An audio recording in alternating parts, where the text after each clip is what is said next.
I was folding laundry in the living room on a Tuesday afternoon when I heard my husband's phone buzz on the coffee table, and normally I wouldn't have looked.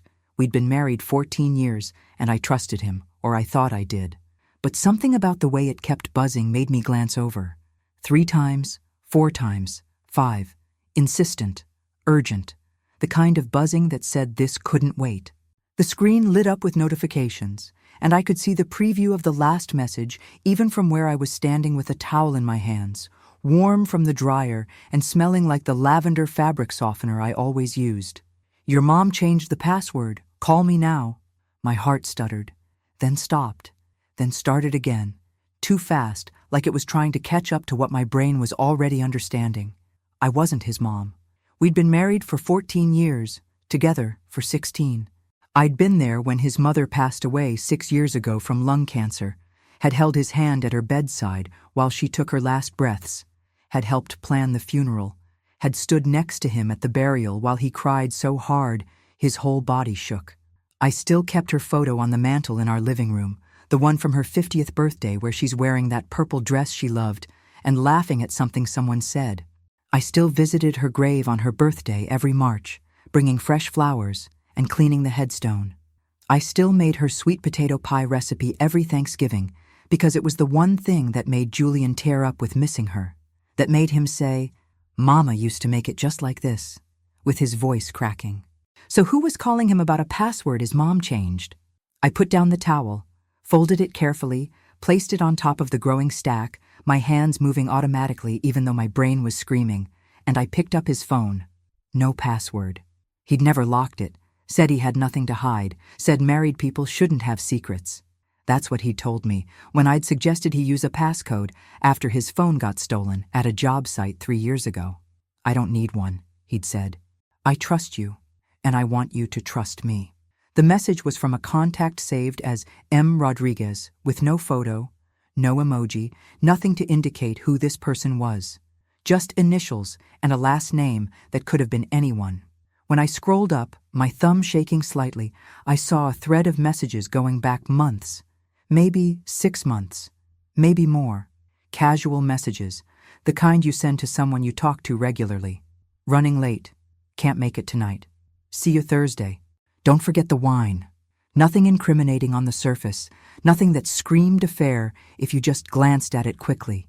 But something about the tone felt wrong, too familiar, too comfortable, too intimate in a way that made my stomach turn.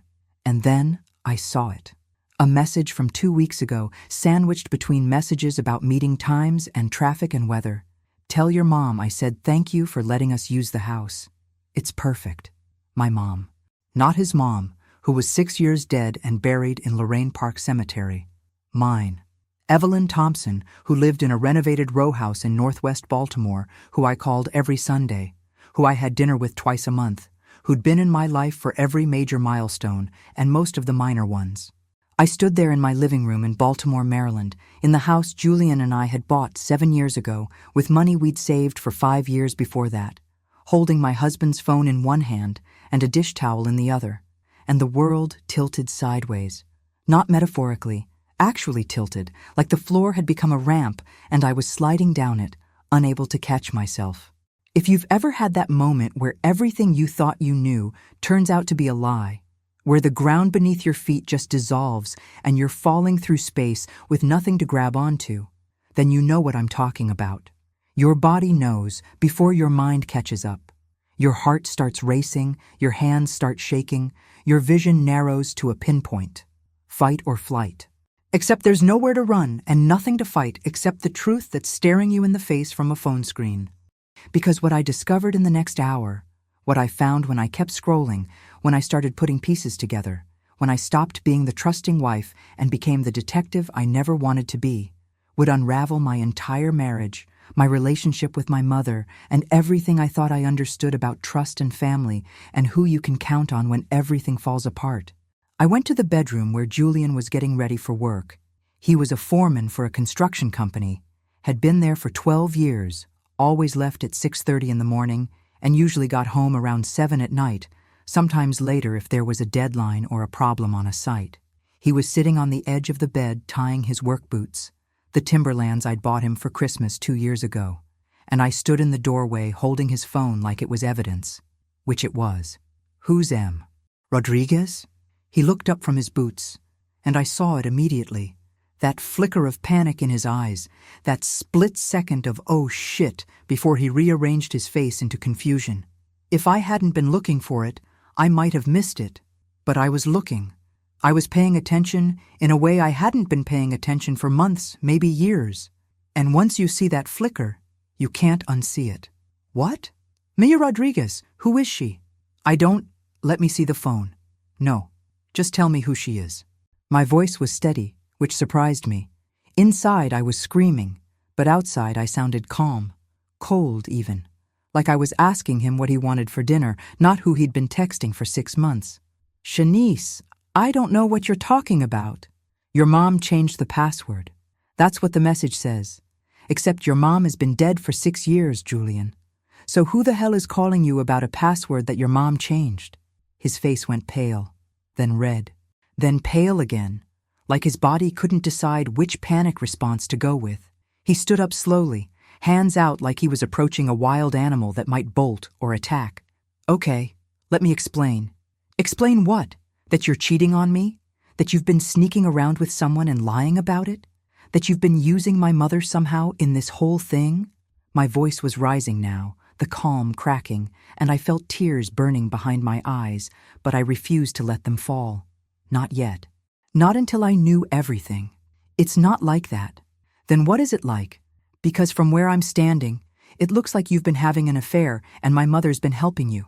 So please, Julian, tell me what it's like." He sat back down on the bed, heavily, like someone had cut his strings. His shoulders slumped, and he put his head in his hands, and for a second I thought he was going to cry. Part of me wanted him to cry. Part of me wanted to see him hurt the way I was hurting. But he didn't cry. He just sat there, and when he looked up at me, his eyes were dry and tired and guilty. "Her name is Monica," he said finally, each word coming out slow and careful, like he was pulling them out of his chest one by one. "She works for one of our subcontractors.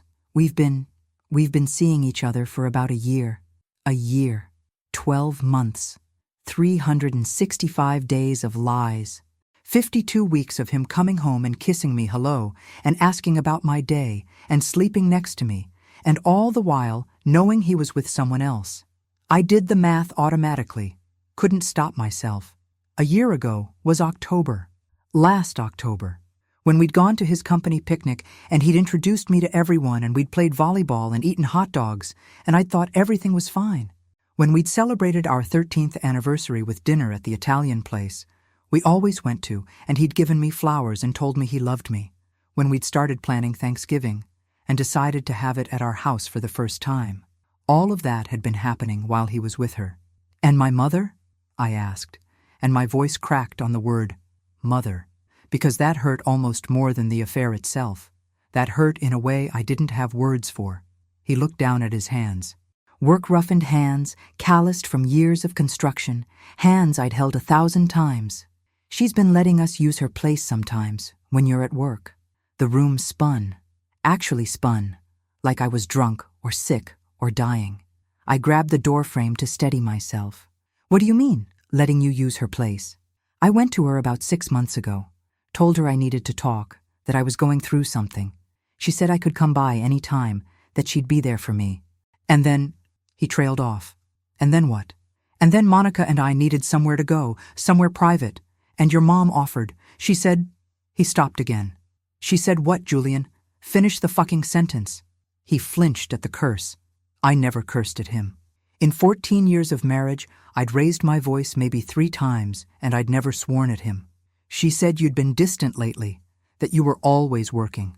That maybe, if I had space to figure out what I wanted, I'd realize I wanted to stay with you." I stared at him. "She said that?" "Yeah. My mother, my own mother, told you it was okay to cheat on me as long as you figured out whether you wanted to stay married?" "She didn't say it like that." "How did she say it?"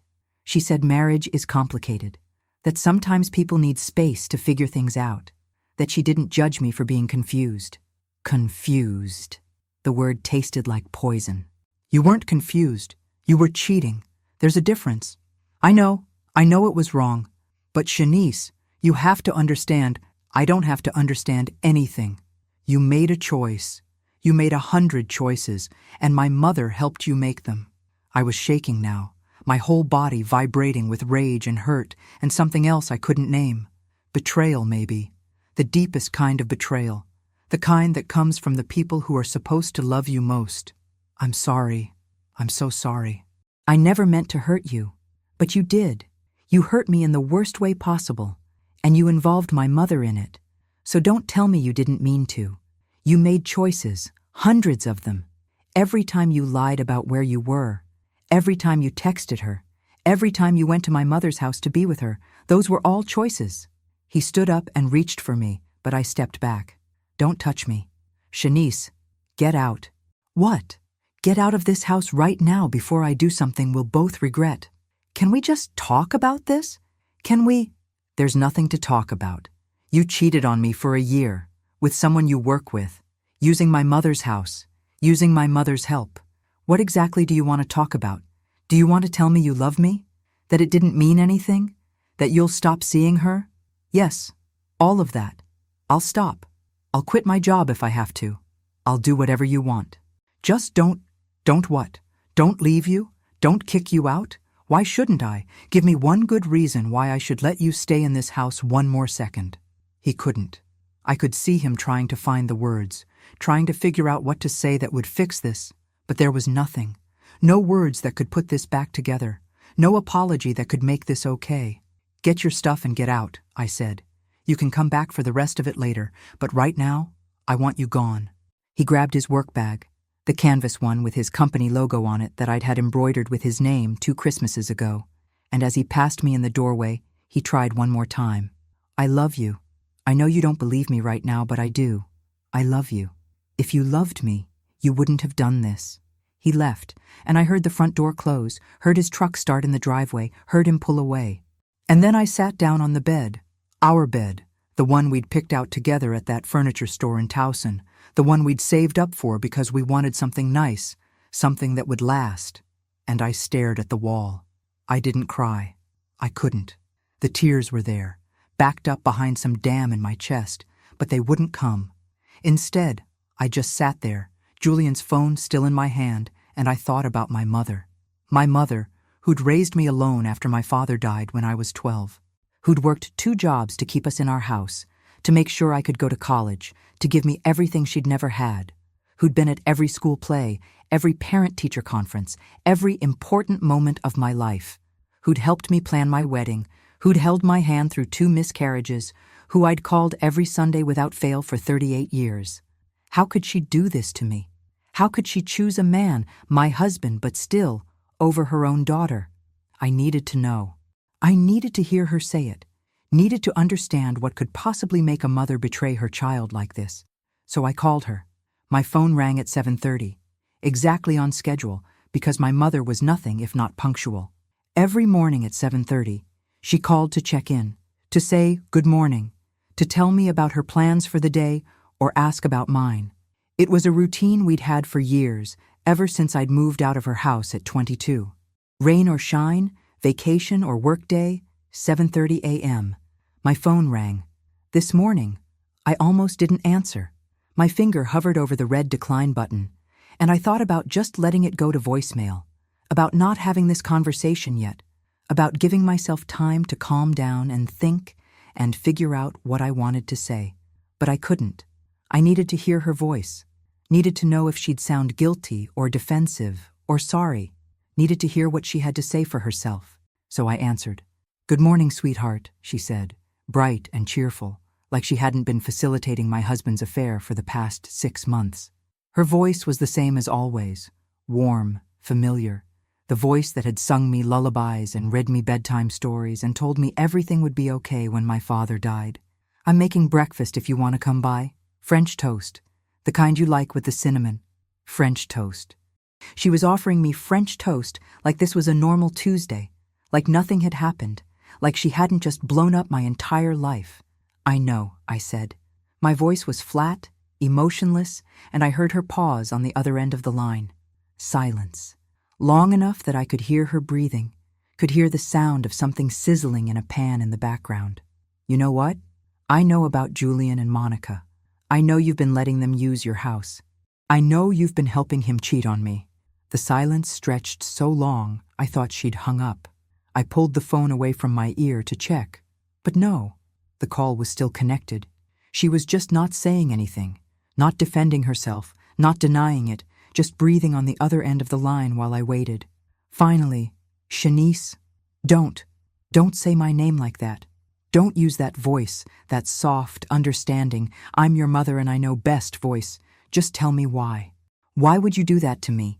I'm your daughter, your only daughter, the person you're supposed to protect and support and love unconditionally. So tell me why you'd help my husband cheat on me. It's complicated. Those 2 words made me want to throw my phone across the room. It's not complicated. It's betrayal. Plain and simple. He cheated and you helped him. What's complicated about that? You don't understand the whole situation. Then make me understand. Tell me what I'm missing here. Tell me how a mother helps her son-in-law cheat on her own daughter and calls it complicated. She exhaled, long and shaky, and I could picture her standing in her kitchen in her bathrobe and slippers, probably at the stove turning off the burner, probably sitting down at her little breakfast table because this conversation was going to require sitting. Julian came to me about 6 months ago, she said finally. He was upset. He said you two were having problems, that you'd grown apart, that he didn't know what to do. He asked if we could talk, if I could give him advice, and I said yes. Of course I said yes. He's been my son-in-law for 14 years. I care about him. So you gave him your house to fuck another woman in. Don't be vulgar. I'll be as vulgar as I want. You don't get to police my language when you've been betraying me for 6 months. Keep talking. Tell me how caring about Julian led to you letting him use your house for his affair. Another long pause. It wasn't like that at first. At first, we just talked. He'd come by after work sometimes, before you got off your shift, and we'd sit at the kitchen table and talk about what he was going through. And I gave him advice. I told him marriage is hard work, that every marriage goes through rough patches, that he needed to communicate with you. Clearly great advice since he responded by starting an affair. He told me about Monica about 3 months ago, said he'd met someone at work, that they'd connected, that he had feelings for her. He was torn up about it, Shanice. He didn't want to hurt you, but he did hurt me, with your help. He asked if he could bring her by the house. Just once, he said, just to have somewhere private to talk, to figure out what he was feeling. And I thought, she stopped. You thought what? I thought if he had a safe place to explore whatever this was, maybe he'd realize it was just infatuation. Maybe he'd get it out of his system and come back to you, and your marriage would be stronger for it. I couldn't speak. I literally couldn't form words. The logic was so twisted, so backwards, so fundamentally wrong that my brain couldn't process it. You thought if you gave him a place to cheat, he'd stop cheating? I thought if I gave him space to figure out what he wanted, he'd choose you. But he didn't figure it out in one visit, did he? He kept coming back. He kept bringing her to your house, and you kept letting him. I wanted to help. Help who? Him? Because you certainly weren't helping me. I'm your daughter, your only daughter, your flesh and blood, and you chose him over me. Why? The question hung there between us, heavy and sharp, and I realized I really didn't know the answer. My mother and I had always had a complicated relationship. She was critical, demanding, never quite satisfied with my choices. When I'd decided to become a nurse instead of a doctor like she'd wanted, she'd barely spoken to me for a month. When Julian and I had gotten married after only 2 years of dating, she'd said we were rushing into it, that I should wait, that I was too young. When we'd decided not to have children after 2 miscarriages, she'd told me I was giving up too easily, that I should try harder, that she'd always dreamed of being a grandmother. But I'd thought, at the end of the day, that she loved me. That blood meant something. That being her daughter meant I could count on her when it mattered. I'd been wrong. He's a good man, she said finally, and her voice was smaller now, less certain. He works hard, he takes care of you, he's always been respectful to me. When he came to me and said he was struggling, I wanted to help him. I wanted to help both of you. By helping him cheat. By giving him space to figure out what he wanted. And Shanice, if I'm being completely honest with you, You haven't been the easiest person to live with these last few years." The words hit me like a slap, like she'd reached through the phone and physically struck me. "Excuse me? I'm just saying you've changed. You're always working. You pick up extra shifts all the time. You're never home. You're always tired when you are home. You've gained weight. Don't get upset, I'm just being honest. And you don't take care of yourself the way you used to. You used to do your hair, wear makeup, dress nicely. Now you just throw your hair in a ponytail and wear scrubs all the time. Can you really blame Julian for looking elsewhere?" Each word was a knife. Each sentence twisted deeper. My own mother was telling me I deserved to be cheated on because I worked too much, because I'd gained weight, because I didn't wear makeup every day. Never mind that I worked those extra shifts so we could save for a house renovation. Never mind that I'd gained weight after 2 miscarriages that had devastated me emotionally and physically. Never mind that I wore scrubs because I was a nurse in a NICU where tiny, fragile babies needed me more than I needed to look pretty. "So it's my fault," I said, and my voice was shaking now, the calm mask cracking. "Julian cheated on me because I worked too hard and gained weight, and that's my fault. I'm not saying it's your fault, I'm just saying there are 2 sides to every story." No, there aren't. There's the side where my husband lied to me for a year and cheated on me with someone from his work. And there's the side where my mother helped him do it and then blamed me for driving him to it. Those are the only 2 sides. "Shanice, you're upset. I understand that. But maybe you should take some time to think about—" I hung up. I hung up because if I stayed on that call one more second, I was going to say things I could never take back. Things that would destroy whatever was left of our relationship permanently. Things that needed to be said, but not like this. Not when I was so angry I could barely see straight. But maybe the relationship was already destroyed. Maybe it had been destroyed the moment she handed Julian the keys to her house and told him it was okay to betray me. Maybe it had been destroyed years ago and I just hadn't realized it. Too busy trying to be the good daughter, the one who called every Sunday and came to dinner twice a month and remembered birthdays and holidays and made sure she felt loved. Maybe I'd been the only one trying. I sat there with the phone in my hand, staring at the ended call screen, and I felt the tears finally come. Not the gentle, cathartic kind, the ugly kind. The kind that comes with gasping sobs and snot, and the kind of pain that doesn't have words attached to it. I cried for my marriage, for the 14 years I'd thought meant something. I cried for my mother, for the relationship I'd thought we had. I cried for myself, for being stupid enough to trust them both.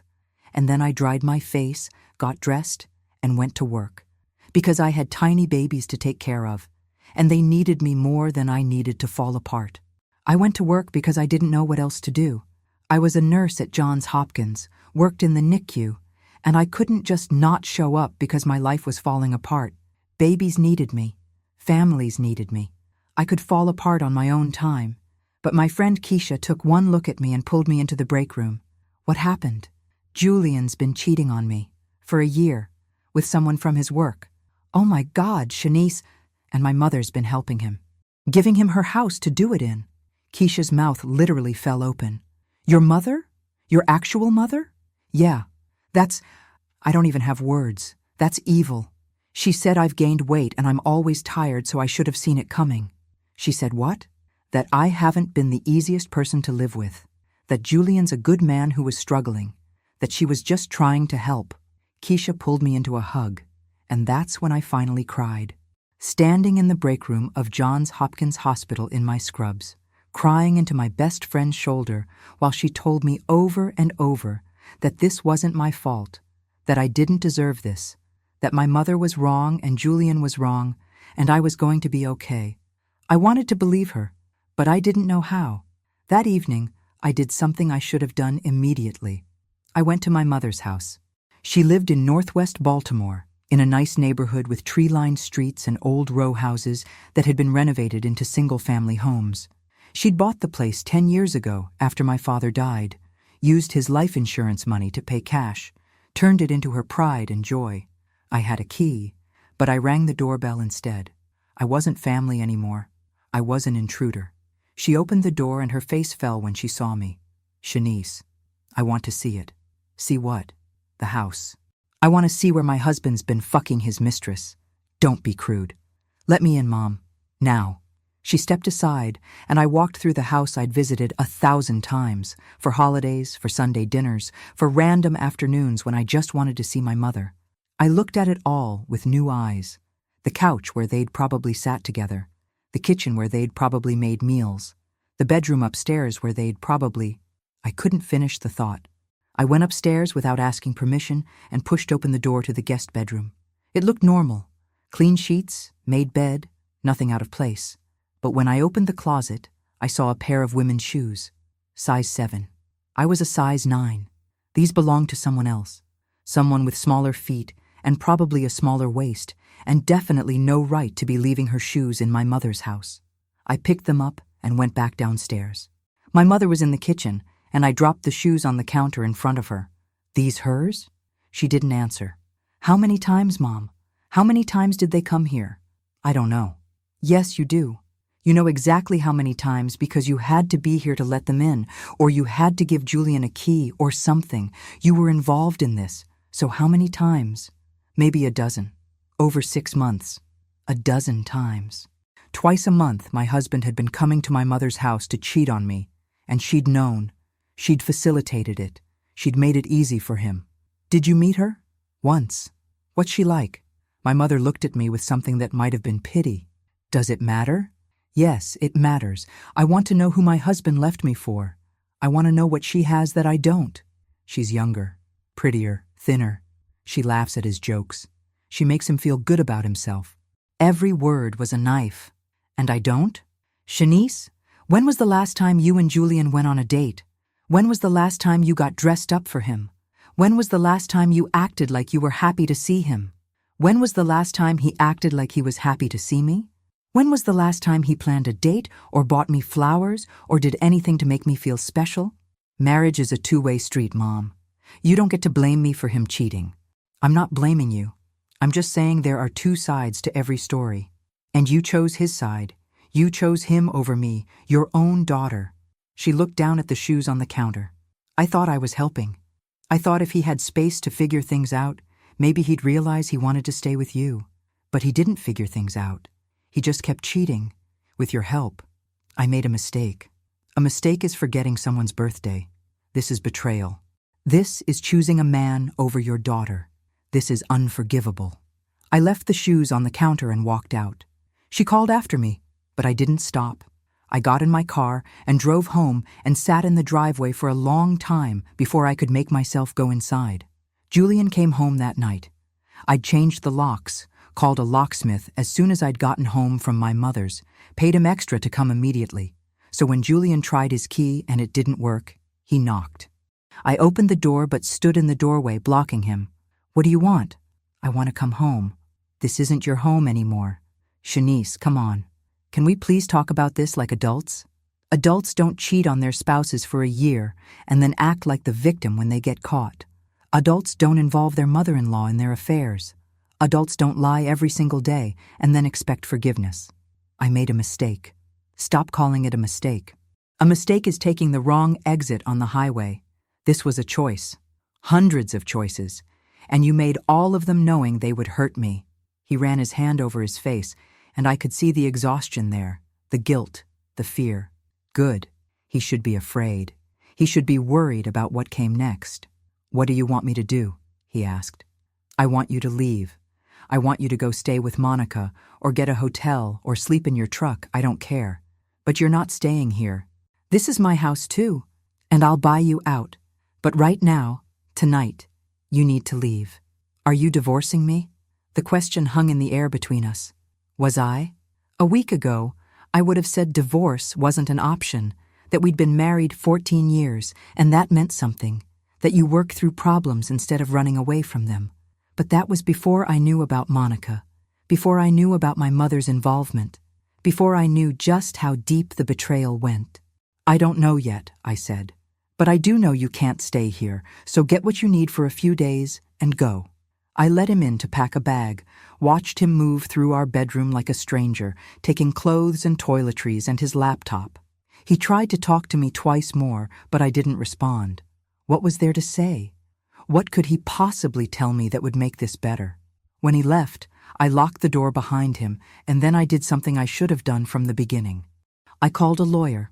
The lawyer's name was Patricia Chen, and she came highly recommended from one of the other nurses at work who'd gone through a divorce 2 years ago.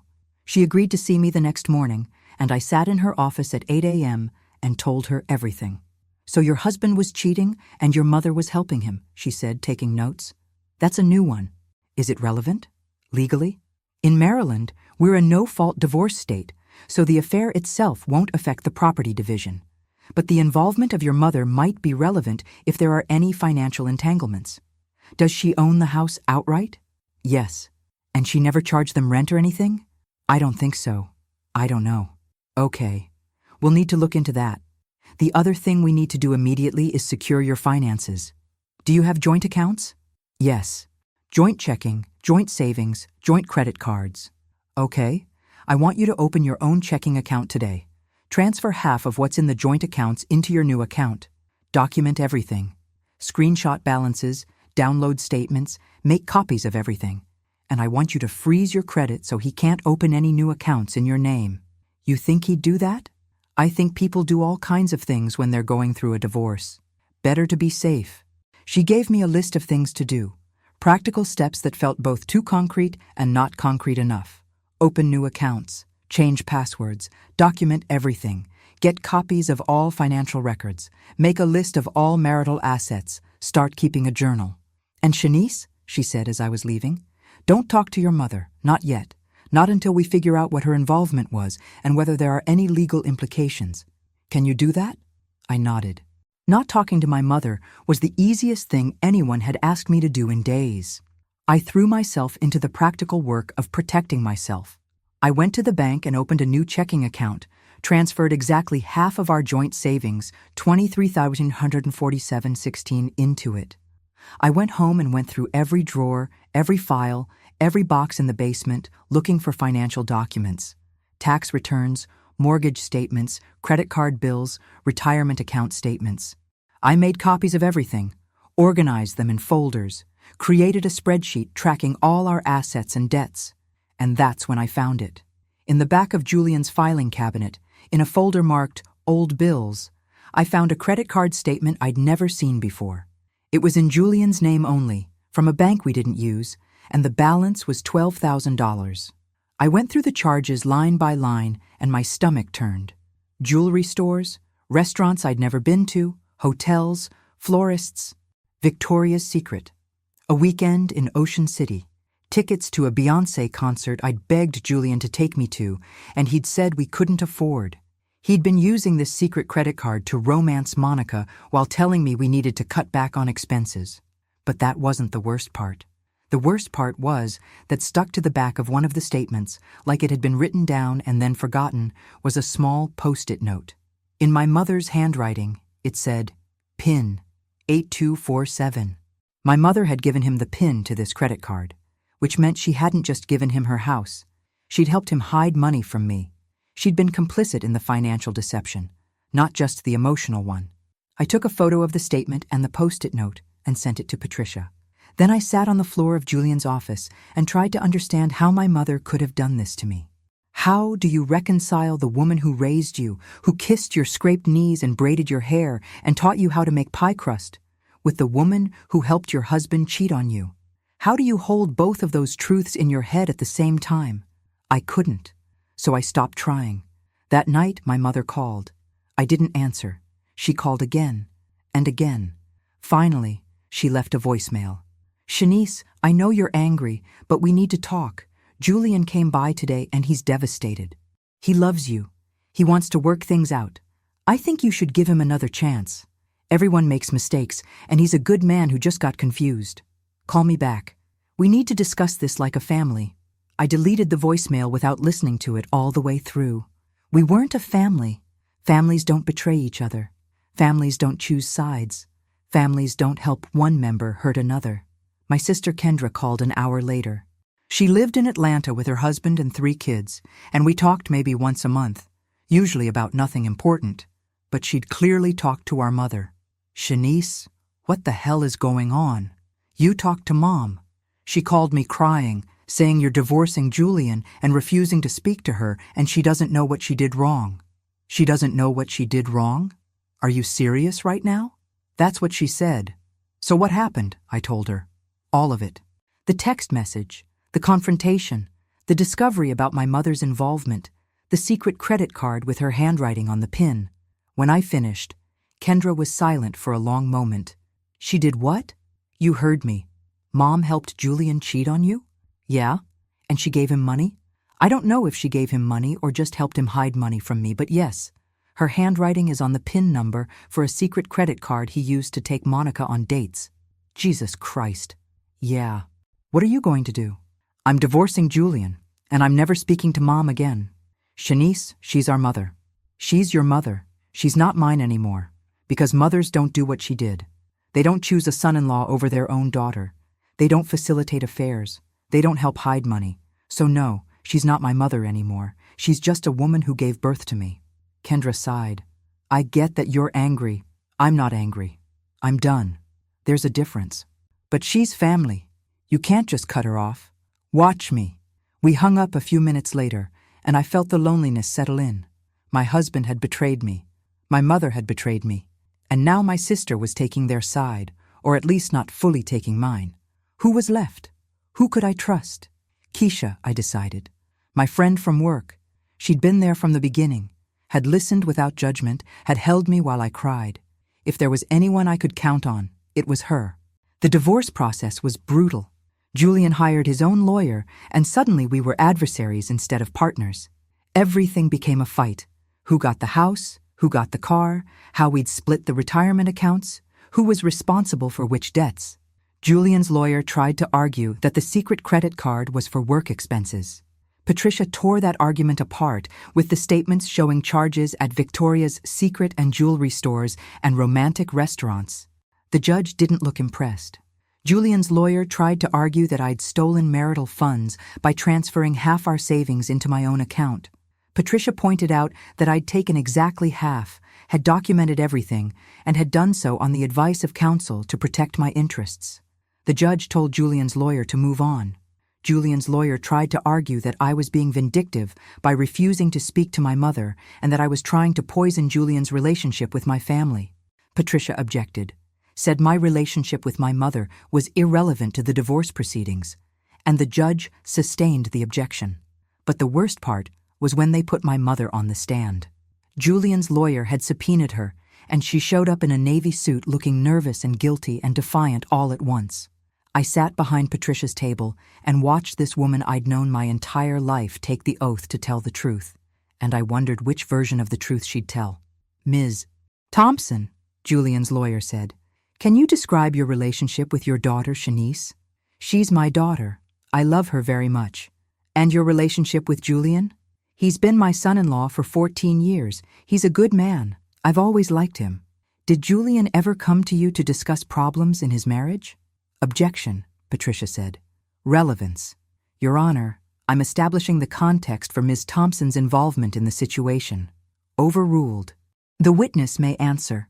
My mother cleared her throat. Yes? About a year ago, Julian came to me and said he and Shanice were having problems. He said they'd grown apart, that Shanice was always working, that they barely talked anymore. He was struggling, and he needed someone to talk to. And what did you do? I listened. I gave him advice. I told him marriage was hard work and that he needed to communicate with Shanice. Did you ever allow Julian to use your home? A pause. Yes. For what purpose? He said he needed space to think, somewhere quiet where he could clear his head. Did you know he was bringing another woman to your home? Another pause. Longer this time. Not at first, but yes, eventually I figured it out. And what did you do when you figured it out? I told him I didn't approve, but that I understood he was in a difficult position. I told him he needed to make a decision about his marriage one way or another. But you continued to allow him to use your home? Yes. Why? My mother looked at me then, really looked at me for the first time since she'd taken the stand. Because I thought Shanice would leave him anyway once she found out. I thought I could help Julian figure out what he wanted before everything fell apart. I thought I was being helpful. To whom were you being helpful? Patricia asked on cross-examination. To your daughter, who you allegedly love? Or to the man who was cheating on her? I was trying to help everyone. By giving them a place to conduct an affair? By giving Julian space to think. Did you give Shanice space to think? Did you tell her what was happening so she could make an informed decision about her marriage? No. Why not? Because I didn't want to hurt her. But you were okay with her husband hurting her? I wasn't trying to hurt anyone. But you did hurt her. You betrayed her trust. You helped your son-in-law deceive her. Is that correct? I made a mistake. Yes or no, Miss Thompson? Did you help Julian deceive your daughter? A long pause. Then, quietly, yes. Patricia pulled out the credit card statement with the post-it note. Is this your handwriting? My mother squinted at it. Yes. What does it say? PIN 8247. And what is that the PIN for? I don't know. You don't know? You wrote it down, but you don't know what it's for? Julian asked me to remember a PIN number. He said he kept forgetting it. This PIN is for a credit card that Julian used to hide $12,000 worth of expenses from your daughter. Expenses related to his affair. Did you know that? No, I didn't know that. But you helped him remember the PIN. You wrote it down for him. You were complicit in helping him hide money from your daughter. Isn't that right? I didn't know what the PIN was for. But you suspected, didn't you? You knew he was having an affair. You knew he was lying to your daughter. And you helped him anyway. My mother's face crumpled. I thought I was doing the right thing. The right thing for whom? No answer. Patricia sat down, and I watched my mother step down from the witness stand. She looked at me as she walked past, and I looked away. I couldn't bear to see her face, couldn't bear to hear her voice, couldn't bear to acknowledge that this woman who'd given birth to me had betrayed me so thoroughly. The divorce was finalized 6 months after I found that text message. 6 months of lawyers and court dates and fighting over money and property and who owed whom what. In the end, the judge awarded me the house. Julian had to sign over his half of the equity and half of everything else. The secret credit card debt became Julian's responsibility. The judge ruled that since I hadn't known about it and hadn't benefited from it, I shouldn't have to pay for it. I walked out of the courthouse, a divorced woman, and I felt both lighter and heavier at the same time. Lighter because it was over, because I didn't have to fight anymore. Heavier because I was alone in a way I'd never been before. Kendra came to Baltimore to help me pack up Julian's things. He'd agreed to come get them on a specific date, and I wanted them out of the house before he arrived. We filled boxes with his clothes, his books, his tools, all the accumulated debris of 14 years of marriage. With each box we filled, I felt like I was erasing him from my life, piece by piece. You okay? Kendra asked. I don't know. I feel numb. That's normal. Is it? I don't know what normal is anymore. Have you talked to Mom? No. She asks about you every time I talk to her. I don't care. Shanice? She made a mistake. A huge mistake. But stop. Just stop. I don't want to hear it. She didn't make a mistake. She made a choice. She chose Julian over me. She chose to betray me. And I'm done pretending that's forgivable just because she's my mother. So you're never going to talk to her again? I don't know. Maybe. Maybe not. But right now I can't. I can't look at her without seeing her handing Julian the keys to her house. I can't talk to her without hearing her say I gained weight, and that's why he cheated. I can't forgive her for choosing him. So no, I'm not talking to her. Not now. Maybe not ever. Kendra didn't push it, and I was grateful. We finished packing in silence, and when Julian came to pick up his things, I stayed in the bedroom while Kendra dealt with him. I couldn't see him. Couldn't bear to look at his face and remember what we'd been, what I'd thought we'd been. When he was gone, Kendra hugged me and said, "You're going to be okay. You're stronger than you think." "I hope so," I said, "because I don't feel strong. I feel broken. Broken isn't the same as destroyed. You can heal from broken." I wanted to believe her. The first year after the divorce was the hardest.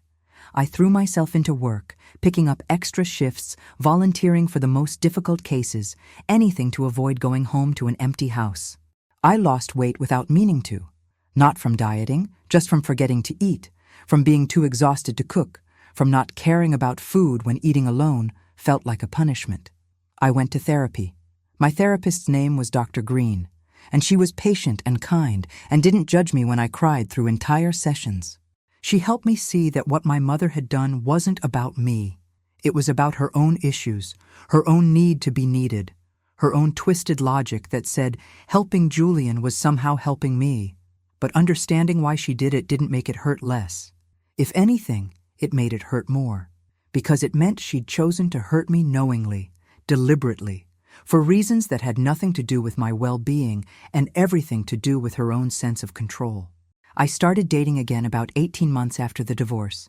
Nothing serious at first, just coffee dates and dinners with men I met through apps or through friends. Most of them were fine, nice, boring, forgettable. A few were disasters.